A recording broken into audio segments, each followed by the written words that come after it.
Welcome to Conquering Your Clownfish, a podcast dedicated to transforming disabilities into special abilities. I'm your host, Brady Murray. Welcome to the Conquering Your Clownfish podcast. I'm thrilled to introduce our special guest today, Carol Tingey.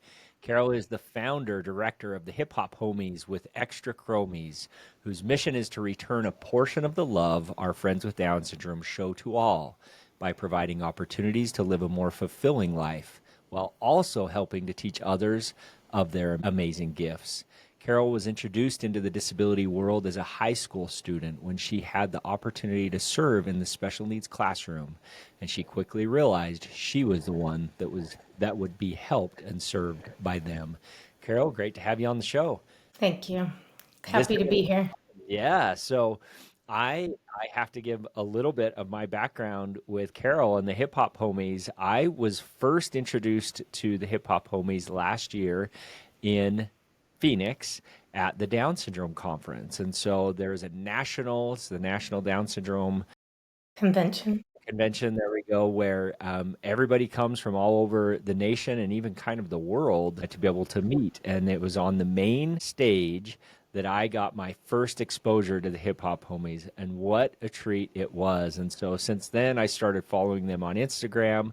They came to Utah, and I was able to go to an event there and also an event at a local church that we got to be able to see them in action. And Carol, I am honored to have you on this show. What a special thing you're doing. Thank you. That's so nice. I'm happy to be here. Well, I just love it. It's been quite a journey. Nothing that I anticipated. Like you said, it started kind of over 40 years ago, truthfully, by just being in high school and having a teacher come in and say, hey, we're piloting a program of bringing kids with special needs, I think is the word. I don't even remember the word she used, to this campus. It's never been done. And we're piloting the program for the whole district here.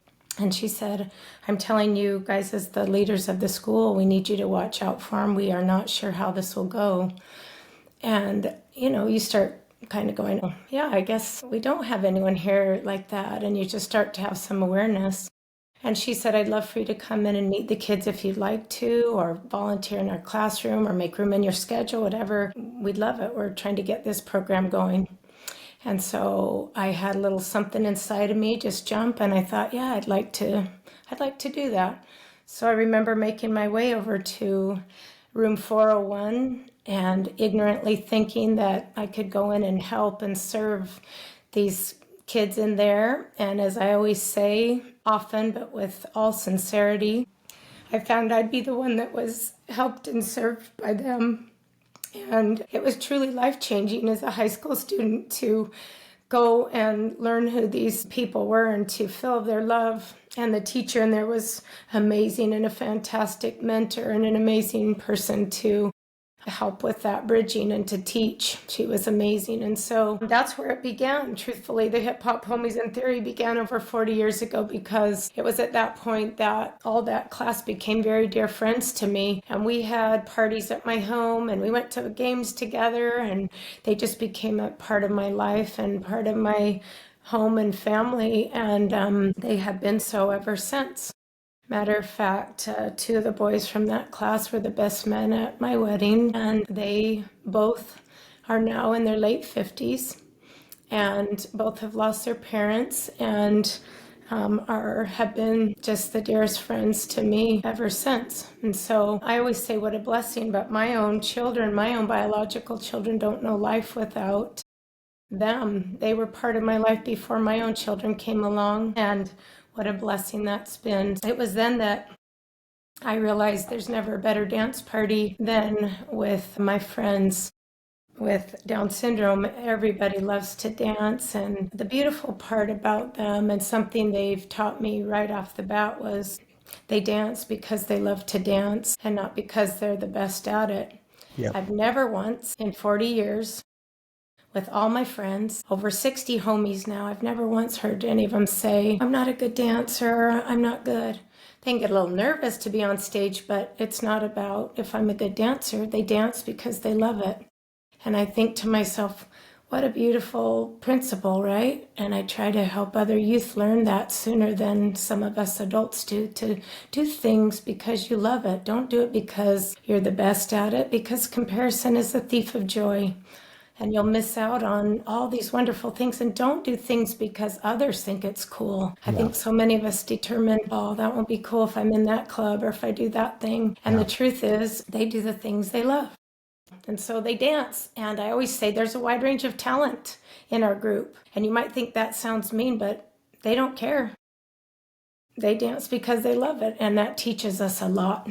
The thing that I've witnessed, I've seen the hip hop homies perform 3 different times now in the last, call it 4 months, 5 months. And the thing that I notice when they dance is that they are so happy for each other. They celebrate each other like no other. And I think that's a common characteristic in individuals with Down syndrome.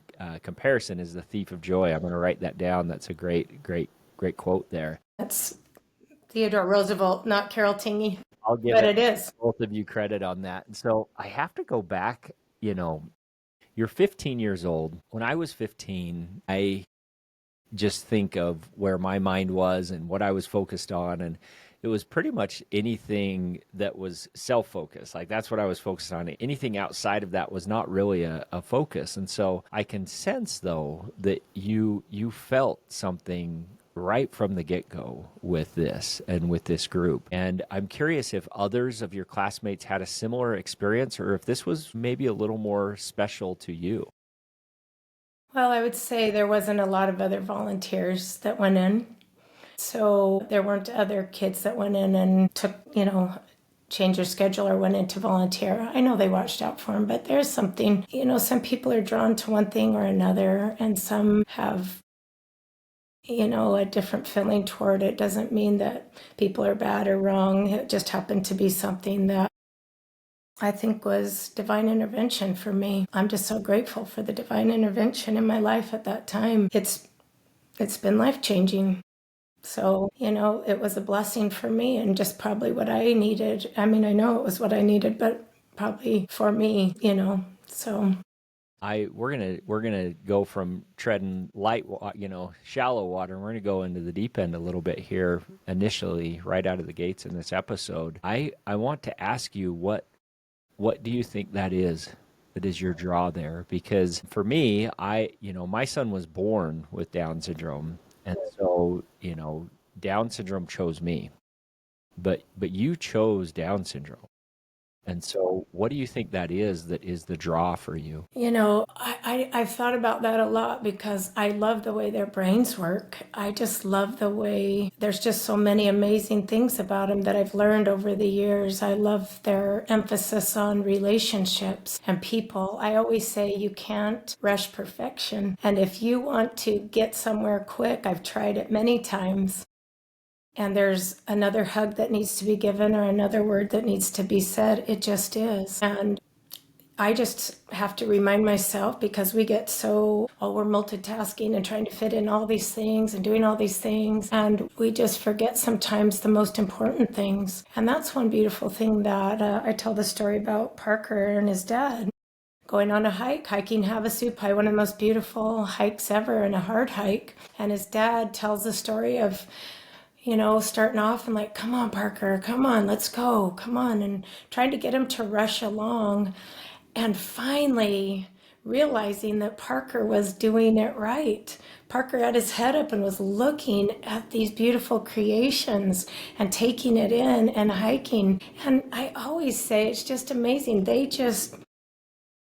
They remember the important things. They slow down. They look at things, And I love the quote from the book, The Ruthless Elimination of Hurry. He says the solution to an overbusy life is not more time. It's to slow down and simplify our lives around what really matters. And they just do that. They just do that and teach me that. So that, for example. But then, of course, you just have this outpouring of love. Who isn't drawn to an outpouring of love? I was a celebrity every day I walked into that class in high school. And you've got to remember that teenagers need love. even more than everyone else, right? And sometimes we can receive it from people even better than our parents at that time, because our parents are trying to tell us and guide us and tell us what to do. And for multiple reasons, right? And I have amazing, goodly parents who were doing everything and who taught me the value of people. I will say I was rooted in knowing the value of each person from my parents. But the homies, they just ooze of love, and it just flows from them so freely. And teenagers need lots of hugs. And boy, there's no better huggers than my friends. And, I'll tell you a little story that happened just very recently. I have my dear friend Kelly, who was one of my best men and is my dear friend from high school. He hugs you to your soul, and nobody passes by him. He's now in older age, and people are often nervous when they're around him. I just see it. I forget, but I see people get nervous when he comes around, and I have to kind of I'm taken aback sometimes because I forget what. But Kelly came up last night. We were at a performance, and I was talking to a man, and Kelly came walking up.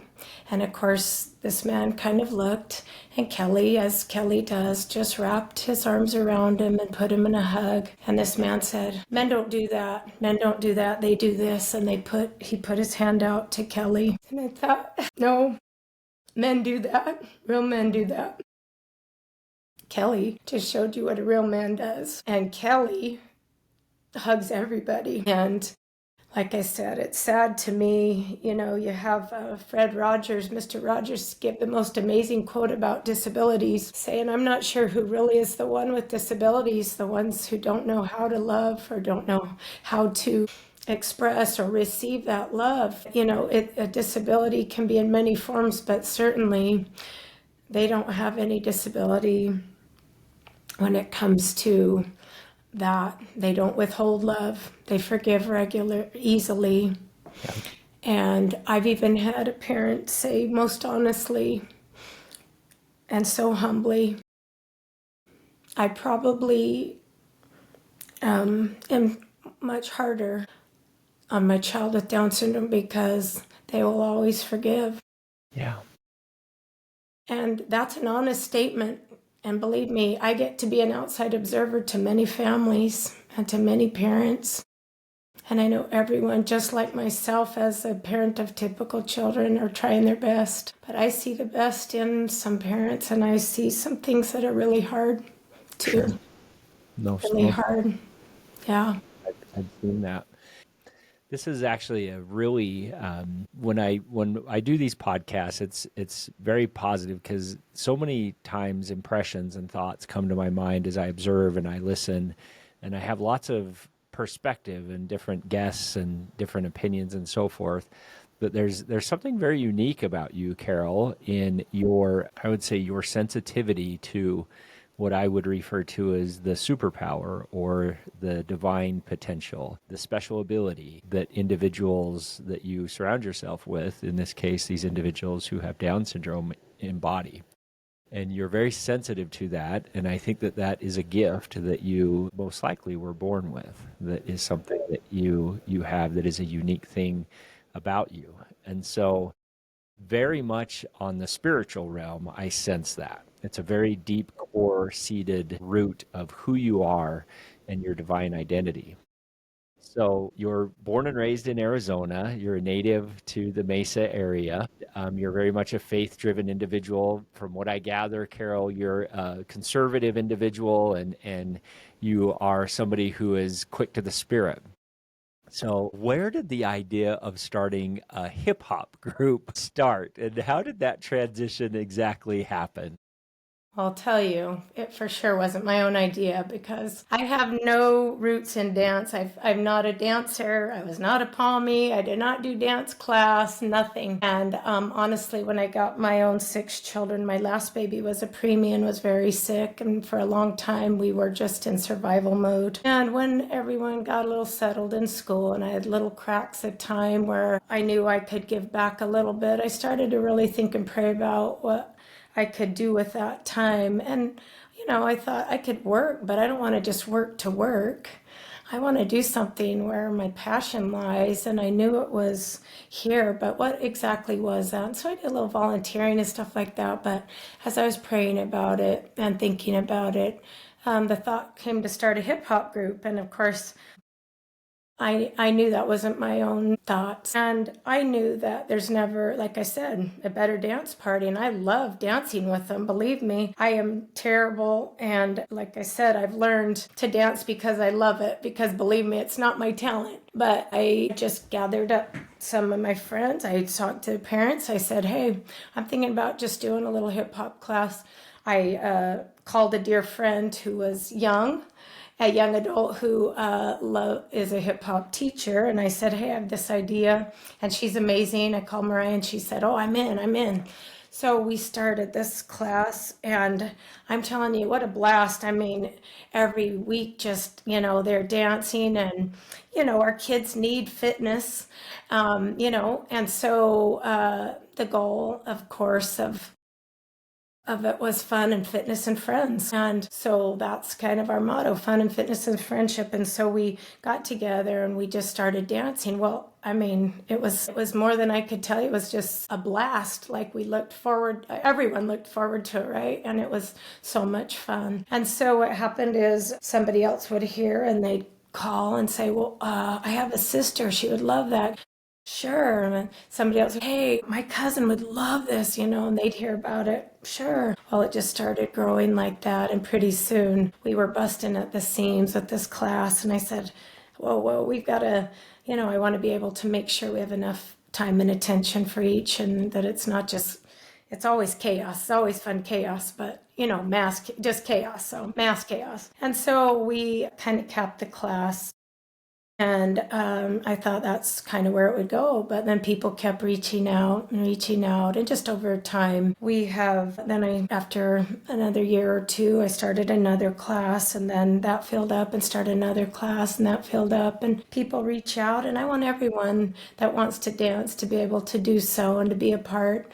But it takes, and then you have to start a nonprofit, because you got to get organized, and you have to have insurance, and you have to, one thing after another. But I have seen help, and I have seen the guidance, the divine guidance of all of it. We just try to take small steps as I feel so, and do the best we can.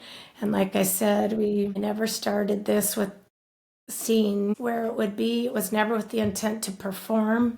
It was with the intent to get together and have a blast. But at the end of our first semester, I thought we should have a little recital for the parents and show them what we're doing. It's so fun, and everything, and let them bring their friends or whatever. And I thought, I'll ask the youth in my church if they want to come and be a part of this. And as I thought, well, they've got to know who these people are. They've got to understand who they are, not just watch them do a dance, So I put together a little program, and that night we performed and did this little program. And somebody came up after and said, would you mind doing that at our church youth group? And I said, yeah, we could do that. And that was, over 6 years ago. And since that time, we've performed at the Phoenix Suns halftime, and we've done many high school assemblies and school assemblies and church youth groups and different church events and wedding receptions and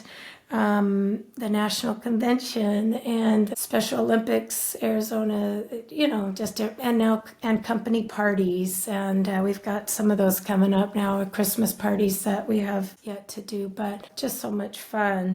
And the cool part is that not is it only fun and friendship and fitness for our kids, but now it's awareness and acceptance for others. I have watched this mission where I watch kids who maybe even aren't mean, but maybe they're scared. They're nervous about people that are different. And I watch what happens when the homies perform and when I tell about them. And I watch what happens to hearts. And I watch the bridging, and I watch them come up after. And even if they come up a little nervous, one of the homies grabs them and just wrangles them in a hug and gives them a nuggie, and it's all over. And I watch a different thing happen. And so I know it's God's mission. And as I tell people all the time, The Hip Hop Homies message is not be kind to people with Down syndrome. Our message is to be kind to all people, no matter what our differences are. Our messages of love and kindness and respect to all people, because it could be a cultural difference, it could be a skin color difference, it could be a sexual orientation difference, it could be a religious difference, it could be a political difference, as we know, or many other things. But I know that the Creator of us all wants us to be kind and respectful to each other. So I always shared this quote, which I love, by President Nelson. The Creator of us all calls on each of us to abandon attitudes of prejudice against any group of God's children. And then I love this part. It behooves each of us to do whatever we can in our spheres of influence to preserve the dignity and the respect every son and daughter deserves. How we treat each other really matters. And so, I had a principal call me at the beginning of the school year, and she said, "Carol, I'm just sick." I said, "What?" She said, "In the last 12 hours, I have had 5 emails from parents saying I don't want my child in a classroom with somebody with special needs." And I hate to even have to say that in front of you. It was gut-wrenching to me.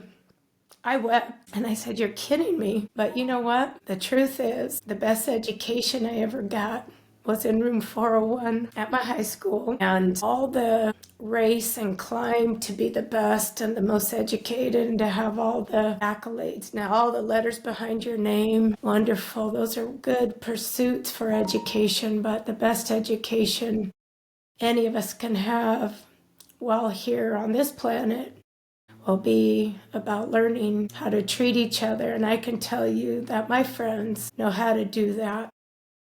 And it's not that they're perfect, and it's not that they do it always right or perfect, because they can be influenced by us, and they learn and they hear far too much sometimes. But their natural spirits and who they are just those kind of people that Christ asks us to be when he asks us to be like children. And with all respect, I often call them children because of who they are. They are childlike in their beautiful sense of humility and their beautiful ways of love and their beautiful ways of acceptance and in the ways that Christ wants us to be like children. And that's who they are to their core. And I just am so grateful to get to spend time with them. As I always say, there's a beautiful song that calls "You Make Me Smile," and it says, "You're better than the best. I'm lucky just to linger in your lives." And that's how I feel. I get to linger in their lives a little bit and try to hold on and learn from them the things that really matter.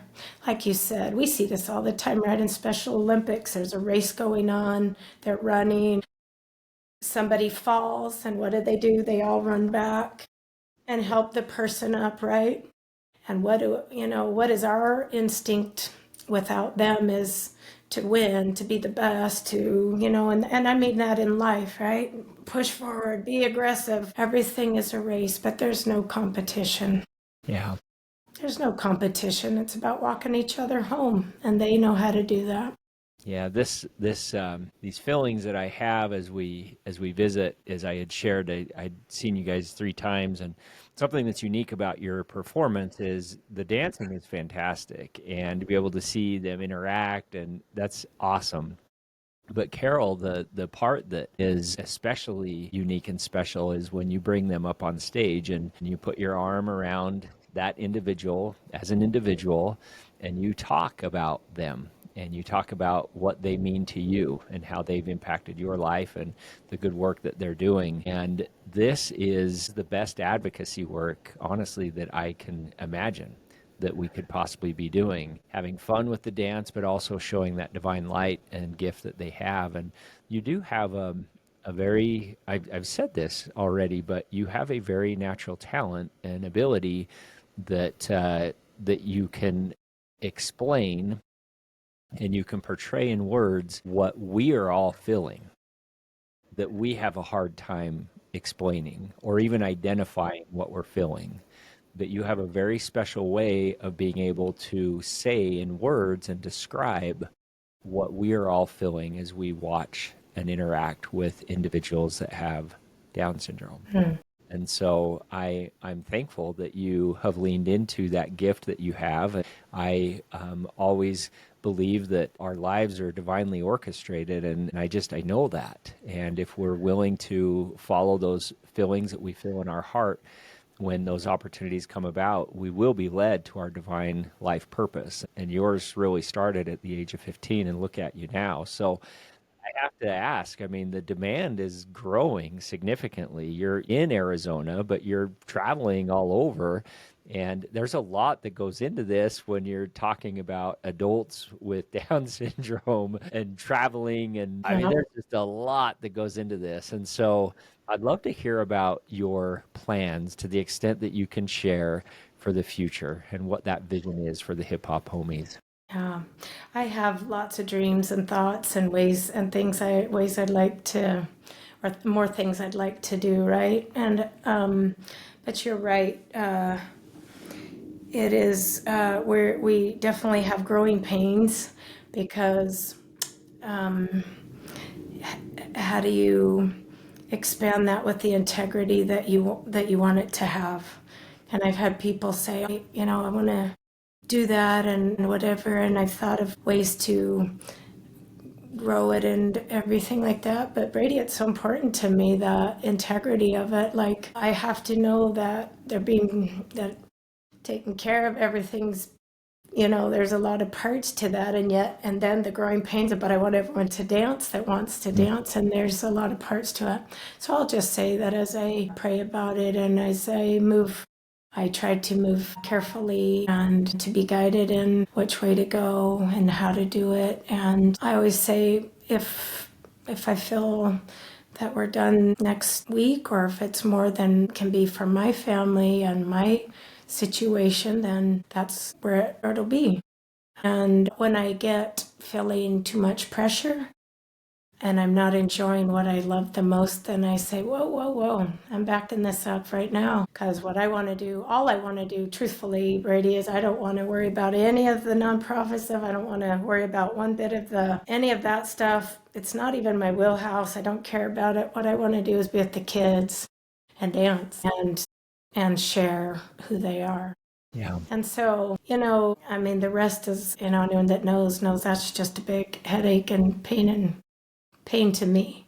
Yeah. But it's how you have to go about things and running some of this stuff, even like the social media. I don't want to even have anything to do with that or mess with it other than the fact that I care, because I want them represented Yeah. with love and dignity, and I want people to know who they are. But as far as the headache of it and all of that, right? And so Yeah. the world we live in, we kind of have to play that game, and also it does cause awareness, and I do want them to be represented and show this is who they are. Do you know that every day I get to be with them, and if somebody, do you know that the whole class comes and just gathers around? Do you know if they were here right now and they saw me weepy at all, I would have all of them all over me, hugging me. That's what I get.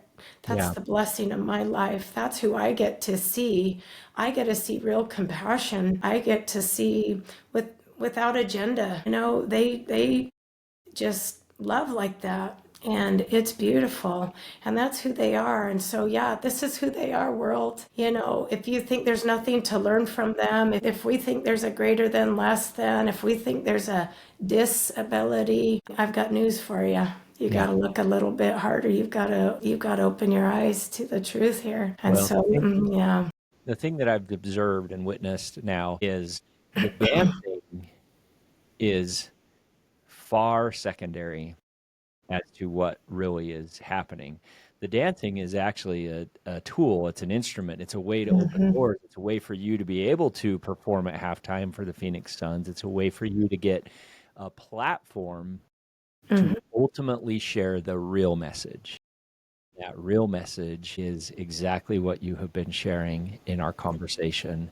It has nothing to do with dancing. Dancing is an instrument. And so that Got it. that message that is being portrayed and being able to be shared is one of hope. It's a one of divine worth. It's a one of divine potential. And it's an opportunity for these individuals to truly sing that song that they're meant to sing. All too often, the Down syndrome community, the disability so underserved, it's so forgotten. And I would say the large part of society says that these kids need us a lot more than we need these kids, when in reality, it's the complete opposite. And you've been fortunate to be able to experience that in a very, very special way in your life. Very confident in the long-term vision of the Hip Hop Homies with you as a leader and a guide of that North Star, because you understand the North Star more than anything. And so, it is a little unique to consider, because it can get controversial if put into the wrong hands, and it becomes more about the dance and the bling and the flair and so forth, because that could easily become that way. And these individuals are so impressionable and willing to be moldable that oftentimes the tone at the top dictates a lot of what the actions might be. So yeah, this is going to be really fun to be able to see where this goes. But regardless, it has been an absolute pleasure to be able to have you on the show. I have felt all of the feels that I have felt over the last number of months, and it's amazing to see how much of a conduit you are to be able to portray that superpower, that special ability that individuals with Down syndrome have, that individuals with disabilities have. And what a pleasure it's been. So, Carol, thank you for being on the show. This has been a tremendous episode. I can't wait for this to become live and us to share this with our audience. You're doing such a great job. Can you share with our listeners how they may be able to get a hold of you if interested in learning more and donating and making sure that this continues? Yes, our nonprofit is actually called the Home of the Homies. And so homeofthehomies.org. And if you go on there, you can certainly contact us through that way. We're also on Instagram at the Hip Hop Homies. And you want to see the fun there and the joy there of dance, but mostly, like you said, of the people themselves, the amazing dancers themselves, and also on Facebook. But you can reach us lots of ways, and most importantly, just like you said, the dance is so secondary. You're spot on with that. I've said it to the parents as we open each new group. What happens is there's a parent support group that becomes now happening in a family with each group as they start to come together, and they have a little community, and these kids actually have people to invite for birthday parties. Yeah. Because when they age out of high school, Brady, it's different. That's why we serve the adult population, so from 18 on, because when they're in school, they have that with people. They have people and they're doing stuff all day. But aging out of high school is a whole different time for them, and their friends that are around start to move on and start to go away and start to do other things. And it's not that the ones that really love them don't still love them, but life changes. That's right. And so the Hip Hop Homies becomes they start to really connect, and it's just beautiful. So there's a lot of other things happening here than dance, yeah, for sure. Definitely. Carol, thank you for your time today, and thank you for being a guest on the Conquering Your Clownfish show. Thank you, Brady, and thank you for what you're doing. Thanks for listening to this episode of Conquering Your Clownfish. If you liked what we discussed on the podcast today and want to continue the conversation, please visit us at conqueringyourclownfish.com. And please don't forget to subscribe.